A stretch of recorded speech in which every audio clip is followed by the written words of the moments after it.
kenapa Proton E-Mas 5 patut jadi korang punya kereta EV pertama yang last kali mesti korang setuju. Pertama, tengok je dekat bahagian luar. Compact tapi sangat sleek and comel. Parking pun mudah. Safety pun bagus. Ada 6 airbags dalam kereta ni and also 12 fungsi bantuan ADAS.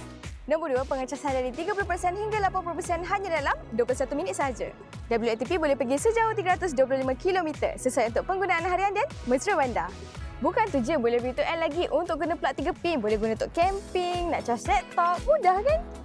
Ketiga, jangan tertipu dengan luaran dia. Dalamannya nampak lebih luas dan premium. Legroom pun banyak space and ada juga ruang kompartmen yang sangat banyak. Sangat praktikal. Keempat, Apple CarPlay dan Android Auto semuanya dalam wireless. Nak cari tempat charging pun tak pening. Ada integrated live charging map yang hassle-free untuk tunjuk semua tempat pengecasan EV. Kamera 360, paparan 3D, semuanya lengkap. Dan yang terakhir, Proton E-Mas 5 ni ialah EV paling mampu milik di Malaysia dengan harga tentatif bermula RM60,000 hingga RM80,000. Lebih jimat dari kereta minyak, tak perlu pening fikir had subsidi minyak. Dan paling best, korang guna je aplikasi Proton E-Mas. Korang boleh pantau, kawal and also sejakan kereta daripada phone je.